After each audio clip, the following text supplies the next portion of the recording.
Good morning, everyone, and welcome to GoLocal Live. I'm GoLocal News Editor Kate Nagel. Thanks for tuning in this Thursday morning as we're joined by Adam Flynn Tabloff with the Providence College School of Continuing Education's Teacher Certification Program. Now, Adam has an extensive education background, former director of Davies here in Rhode Island, now with the U.S. Department of Education. He is an educator's educator and is talking with us today. If you're thinking perhaps of getting a teacher certificate, Providence College can prepare you. Adam, thank you for joining us today. Thanks for having me. So let's talk right now. We're at an interesting juncture, hopefully coming out of this pandemic. We know both in Rhode Island and across the country, teacher shortages abound. Talk with us a little bit about the program at PC and how it prepares you to enter the teaching profession. Well, I think the program at PC really gives beginning teachers the entry-level skill set that they need to be successful. I think, like you said, we're entering a time where really all educators and everyone throughout the country needs to think about what's working and what's not working in public education, and COVID forced us into that place where we need to really take stock about what we should keep the same in terms of how we did business before COVID, and then also what might we keep, what innovative practices or changes to how we educate children should we keep as a result of COVID. And I think that PC's program is prepared to engage students in those conversations and to build whatever skill sets come out of the new way of educating children post-COVID.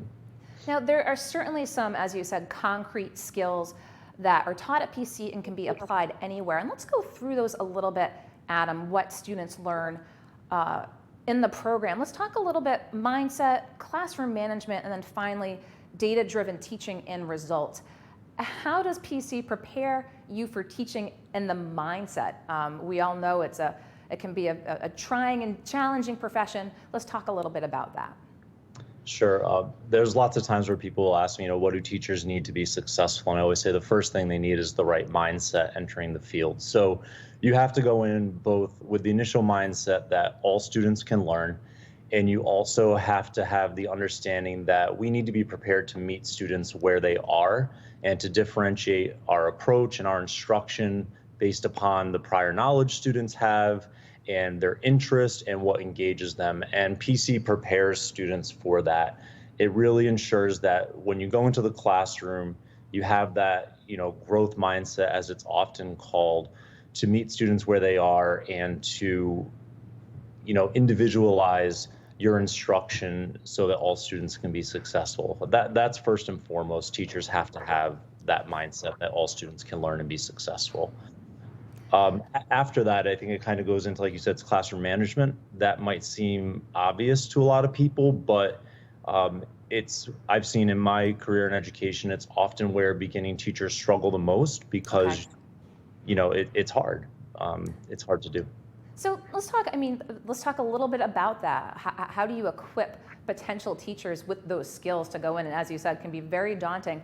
And we'll talk a little bit maybe perhaps about the differences between obviously in-person and how online learning clearly is a different managerial skill set as well. Yeah, there's definitely a difference with the skill set needed to manage classrooms online or in person. But I think one thing holds true regardless of the format of education is we have to ensure that beginning educators know what it means to establish an effective classroom culture. So classroom management is not just about discipline. That's an old way of thinking about it. It's about rules. It's about holding students accountable to the rules. And yes, that's a part of management, but really in a 21st century classroom, it's more about developing a culture. What's a culture where students feel like they're part of something bigger than themselves, where they're comfortable taking intellectual risks, where they feel like they have a place in the classroom. And that's when you're going to get the type of environment that lends itself to quality teaching and learning. So that holds true whether you're remote or you're in person. Yes. Just the way you do that might be a little different. And I know your passions are diversity, equity, and inclusion.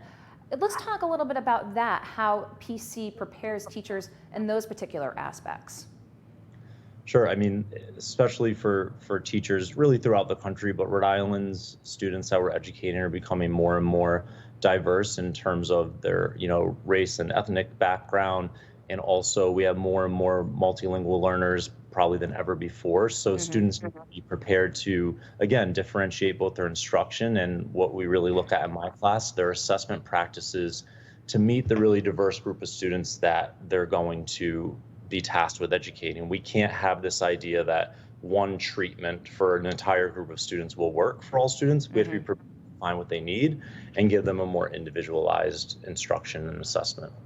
So speaking of instruction and assessment, you go right into the next topic I'm looking to talk about here. Data-driven teaching and especially evaluation. Obviously, metrics are utilized in this day and age. How does PC prepare teachers, again, from the teaching standpoint to use data, and then also be prepared to, again, have that data be used when they're evaluated? Sure. I can speak specifically to the course that I teach, which is educational measurement. We focus a great deal of energy on ensuring that teachers can be not simply collectors of data, but rather consumers and interpreters of data, because any new educator will quickly find we collect more data in education than we can probably ever analyze meaningfully. You're bombarded with information, both formally and informally. So we spend a lot of time going through protocols that teachers can use to analyze data they collect, interpret it, and then most importantly decide, now what do I do with this from an instructional standpoint. Okay. And then again, let's go to the evaluation of teacher standpoint. Obviously, lots of standardized tests, ways to, again, rate teachers in the classroom. And, a lot of times apprehension from teachers around that. How does PC prepare teachers to know that, again, they'll be graded themselves? Right. Teacher evaluation remains a hot button topic throughout the state. But I think, there's a lot of value in that system. If it's implemented with fidelity, it can provide teachers with really powerful feedback to shape their practice. So the way that PC prepares teachers, so that is we expose teachers to the exact rubrics that will be utilized to assess them. For example, the Rhode Island model, which is the most commonly used model in the state. So even in my class, we spend some time looking at the rubric associated with assessment practices and ensure that teachers understand what exactly will you be evaluated against in terms of assessment when you're in the field. And what do you think, Adam, are the big takeaways from the pandemic? You kind of touched upon it at the beginning. Obviously, the world changing, a lot of online learning. What do we anticipate moving forward? There's so much talk about making sure kids are back in the classroom, but any major takeaways or even minor from what we learned in the past couple of years? I think one of the biggest takeaways we need to keep in mind as we exit the pandemic is I think we've proven that education is a more nimble sector of our nation than we realize. Lots of times education gets a rap for kind of being stuck in the past and maybe not adjusting as quickly as to keep up with other developments. But I think educators proved that when push comes to shove, they can be nimble, they can quickly pivot to meet the needs of students. And I think the key is now we really have to decide, what do we keep? What new practices do we keep as a result of the pandemic? And what practices do we need to get back to in terms of in-person? There's certainly value in both. So I don't think we need to throw out the way we used to do things. We also shouldn't keep everything from the pandemic. But really, it did demonstrate that educators continue to be incredibly important across our country into meeting the needs of kids. And I think they proved that they could do that under some pretty exceptional conditions during COVID. There's so much talk, especially about the brick and mortar classrooms and kids being back in there, hopefully, full time. But there's also discussion as schools are being renovated, new schools are being built, that the existing schools, may or may not be meeting the needs of students in the 21st century. Do we envision potentially a new look for schools as well, Adam, moving forward? I think you could see that. I mean, there's a lot of talk about keeping aspects of remote learning because it does work well for some students. In my experience, I think there is a need for students to be back in classrooms. When I was still education leader in Rhode Island, many students, they wanted to be in school, both for social reasons and also because for academic reasons, and especially in career and technical education, which is my background. In-person learning is just wildly important. So I think you'll see some remnants of remote learning but we need to make sure we're only taking the best parts of it. For every student that it worked for, there's one that it didn't work as well for. So I think we need to ensure that, again, we're individualizing our approach to the best of our ability with the resources that we have to meet students wherever they are in terms of their preferred style of learning as well. But that's an extreme challenge that districts are going to have to face. That is true, that's for sure. Adam, what is the typical student that you see at Providence College who says, you know what, I'm looking to enter the teaching profession? I'm sure there's a myriad of backgrounds of individuals who come to PC. Yeah, I mean, in my experience, they're an incredibly diverse group with really interesting backgrounds who bring a wealth of experience to our class. Like I said, having my background in career and technical education, I've seen for years the power of career changers to come into public education. They bring so much wealth of experience and knowledge of what things are like, in what we often call the real world, which I don't really like that term, but in the world of work. And I think that's so valuable for students. So I love that PC has a structure and a program that lends itself to enable career changers to come into education, because we need that knowledge and expertise that comes from other fields and the passion they bring to help start serving students. You talk about the diversity factor of fields of knowledge, but just diversity in general, obviously the country becoming more diverse. How important is it to have a diverse array across the spectrum of teachers and recruiting them specifically? I know that that's a big issue. How do we lure folks to the education field? Well, I think you have to demonstrate that it's a welcoming career that has a trajectory where people won't feel like they're stuck. We have to show that teachers can have various roles, they can continue their career trajectory over time, because it's so important that students do need to see teachers who look like them and have similar experiences that they've had.